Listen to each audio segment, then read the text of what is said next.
Oh, yeah. What's up, everybody? Mark Holmes here, and as always, I want to thank you all for watching, commenting, subscribing, and being part of the Joe Boo Sports Report. Without you guys and you ladies, this literally does not work. You know, as the song used to go, every day I'm hustling, every day I'm hustling.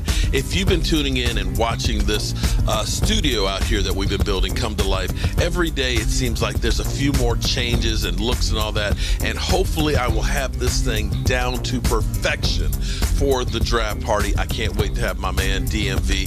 In fact, Sunday we may be doing something special, a practice run with you channel members Skyping in as we have a conversation about the draft.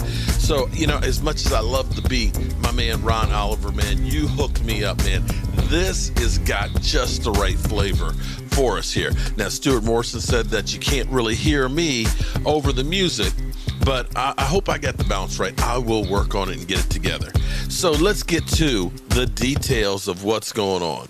So if you have been following everything with the Dallas Cowboys, yesterday the Cowboys released the pre-draft interview with Kyle Pitts, and we saw Jerry Jones. You know, I'd love to hook you on up with one Dak Prescott there. You know, the things you've done off the field, on the field. You know, he was literally drooling. He was drooling.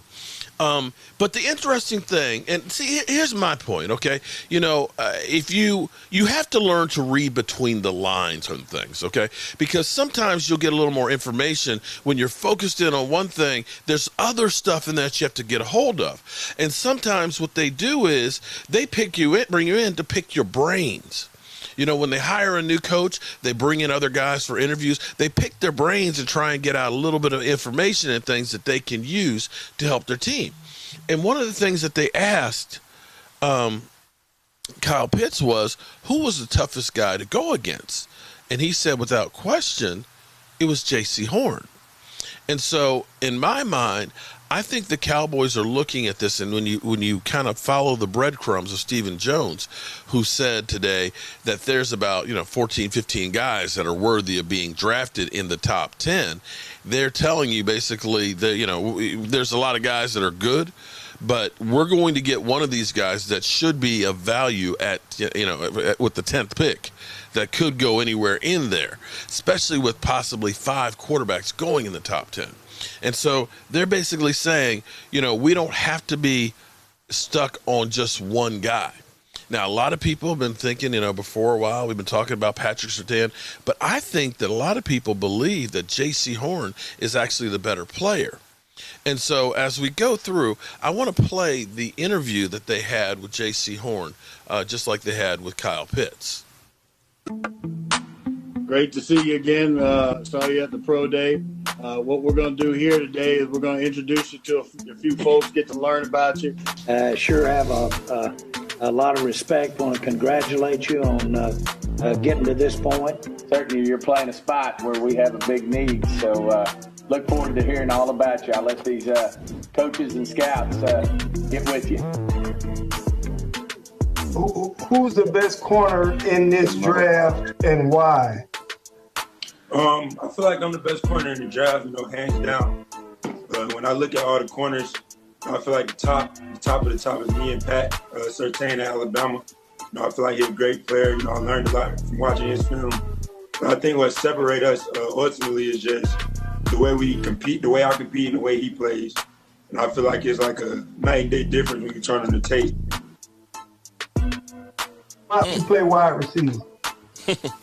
Crazy, my dad actually pushed me away from playing wide receiver. He just always harped on my ball skills and my aggression. He was like, if you can make plays on the ball on the defensive side, everybody trying to be the next Odell, but it ain't many guys trying to, play defensive back. So he pushed me to play DB, and I just took it from there. If we can just turn back the hands of time, you think if you had a chance to go against your dad, one-on-one, one rep, who wins that rep? Your dad was a pretty good competitor now. Who wins that rep? I think I get him. I'm a little bigger than him. My technique will get him. Thanksgiving gonna get interesting. Watch you play. Obviously having an opportunity to work with your father for 10 years. So we look forward to spending more time with you. All right. Yes, sir. Appreciate you guys. All right, so the key thing for me in there also too was Mike McCarthy saying I worked with your dad for 10 years. So, you've got the family lineage there. You got him definitely confident in believing that he is the best guy. And when I heard Patrick Surtain's interview, basically that interview that they showed, what they brought out was only a minute long, and they talked basically that CeeDee Lamb was the toughest guy he had to cover. And so I'm kind of like, are they playing like, are they trying to baffle us with more bullshit? Or is this that they really do like him? Now, I'm not going to go crazy and say that they showed a whole lot more, that Jerry Jones wasn't drooling over Jaycee Horn like he was Kyle Pitts. But I don't think that the Cowboys are going to reach and say that we're just going to try and get this guy because, when we took Morris Claiborne, we really felt like we've got a really good offense that if we can get a shutdown corner, and they ended up signing Morris Claiborne, that they thought that they were going to turn that defense around right then and there, and they just needed that piece. Well, I think when they look at the defense overall and the team in general, there's so many pieces that they need that, it'd be great to make sure you got a guy who might be a little bit better, if you trade it up, but that other picks that you might trade might end up being another guy that can fill in another one of these holes, because you have to start worrying about guys like Tyron Smith. Tyron Smith, if he's healthy, is one of the best tackles in football. But the question is, will he be healthy? Every year of Dak Prescott's career, he's missed a minimum of 3 games, and this past year he only played in 2. Lyle Collins, the year before had, his best year as a pro, but he ended up missing the whole season. And we saw what happened with this offensive line during the year. After paying Dak Prescott what you did, you've got to protect him. And you can see what Kansas City went ahead and did. Kansas City said, Orlando Brown Jr., come on down. They traded a first and 3 other picks, future picks, to bring him in there to make sure that they're protecting their investment in Pat Mahomes. So moving up for Kyle Pitts, as great as it would be, let's actually go to another tape here, and we'll discuss it with the playmaker. Uh-oh. Are we having a brain fart on our computer? Looks like our mouse is locked up on us. Okay, there we go. All right, let's go to the tape. To lead 3 different Super Bowl winning teams in receiving yards, Michael Irvin joining us here. Have you got a guess? Wow, that's Greeny. That's a good one right there, Greeny. I tell you who I would say one must be Jerry Rice. I'm sure he led San Francisco and Oakland. I couldn't come up with anybody else outside of that. No, not necessarily 3 different franchises, but just 3 different teams that won the Super Bowl. And the receiver led him? Yes. It's a pretty obvious answer. I would have no idea. Well, the answer is you, if it's Michael. Not Jerry Rice, who else could it be? It's Michael Irvin. You said 3 I thought you meant 3 different NFL teams. No. I'm sorry. I had a feeling we had gotten our wires crossed there.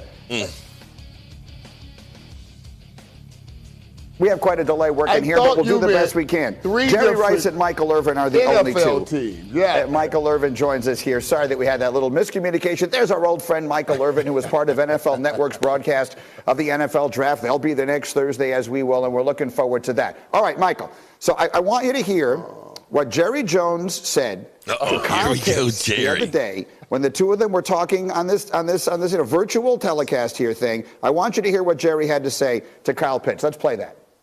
I'm excited to have you come into this league, and what a pair up we could do with old Dak Prescott. Some of those guys that we've got out there of options to get you the ball, so we can dream of visions of sugar plums around here. Sugar plums. Okay, and as Damian Woody is with us as well, what do you think, Michael Irvin, of the possibility that Jerry Jones could trade up and try and get Kyle Pitts for the Cowboys? Listen, for what that kid is, I mean, he's phenomenal talent. He's really a wide receiver playing the tight end position. And a guy that, you know, when I study him, he talks about how much he loves learning all the nuances of blocking and everything. The kid seems like he really wants to be great. It would be insane to have him. You know, as much as Dallas needs, as much defense as they need, it would be insane to have him. And I heard you guys earlier talk about there's not enough balls to go around. It may be true in some sense, but this kid will be up the pecking order if he did come to Dallas in some kind of way. Damian Woody, I think you were the one who said that. So what do you think about that? If Kyle Pitts would move up that line.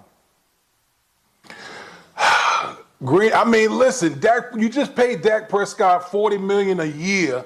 How many more weapons does Dak Prescott need? Does Dallas Cowboys offense need? You got 3 receivers. You got Zeke. The line is coming back. Playmaker, just not enough balls to go around. Like, everybody has an ego. Okay? Everybody has an ego. Everybody wants their fair share of balls. You add this guy to the mix, somebody's going to be disgruntled in that offense. I can tell you that. But we're talking. You're talking the immediate right here. Now you got to look at it from the long term. You don't know how long Amari's going to be here. We do not know how long Amari's going to be here. But I can tell you this also: it's much more difficult. I'm telling you, as a wide receiver, it's much more difficult to stop a great tight end with a great wide receiver than it is to stop 2 great receivers. That's why we're seeing Kansas City in the mix every year, because it's hard to double those 2 elements on a football field when you have a great tight end and a great wide receiver. Got a point there. And I know Jerry's thinking about that. So here's the thing, Michael. This seems easy to say that if Kyle Pitts were to somehow slip to number 10, that Jerry would take him. No one would have any question about that. But that feels unimaginably unlikely. Right. So how will you react on your coverage of the draft next week if Roger gets up there and says the Cowboys have traded all the way up to number 4 to take Kyle Pitts? What will you say? I would say, wow. Boy, they must have a lot of confidence in Dan Quinn's ability to get this defense going. Because say what you will, this is not arena football. You're going to have to play some defense. You're not looking in the game saying, in arena football, you need 1 stop. Just 1 stop to win a football game. This is not arena football. You're going to need way more than 1 stop, and you're going to need a better defense than the Cowboys put on the football field last year. I don't care how great the offense is. The Kansas City Chiefs offense couldn't have survived the Dallas defense last year. So whatever you do, you got to get better on defense. And I think they got better just by hiring Dan Quinn and going back to their base. But I don't know if that's better enough. You got to find some players to add to that defense this offseason. Michael Irvin, who's going to be a huge part of NFL Network's coverage. All right, so as he put it, you know, it'd be great to have him, but if they traded up, it would be like, oh, hell no, bro. It'd be like, oh, hell no. You know, you need defense. And people, I keep hating to hear, okay, I think Dan Quinn's a good coach. I think, you know, people will knock him because they'll say he didn't win the Super Bowl. Of course, we've been doing lots of that over the last 25 years, though, haven't we? He at least got them there, and he did coach that Legion of Boom. And he may definitely, he's got a better pedigree than Mike Nolan did. Okay, I'll give you that. But you still got to have the horses to play. And I'm afraid that people are falling in love with this whole concept and idea that, oh, well, the defense isn't that bad. They were playing better as the season went on. And that's the same thing that happened with Carson Wentz. They kept saying, oh, Carson Wentz was looking good going down the stretch, you know. He beat Dak Prescott. Well, Dak Prescott had a hurt shoulder, and they only scored 17 points in the win.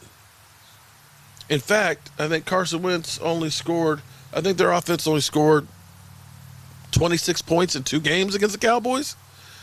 But be that as it may, you still got to take care of this defense. And I believe that the guy that they're really targeting or they really want, and if it's possible, people are falling in love with Patrick Surtain, if people are moving up and getting quarterbacks like, crazy, I could see them possibly sliding back a few picks, grabbing Jaycee Horn, and trading back up into the first round.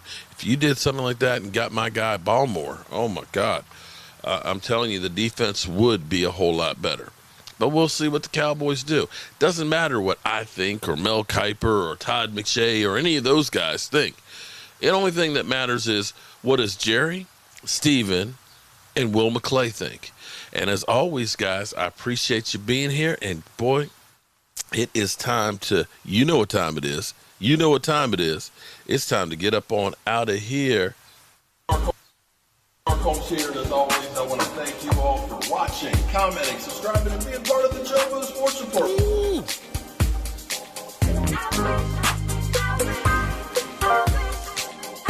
You did one hell of a job, and the only thing else I got to say is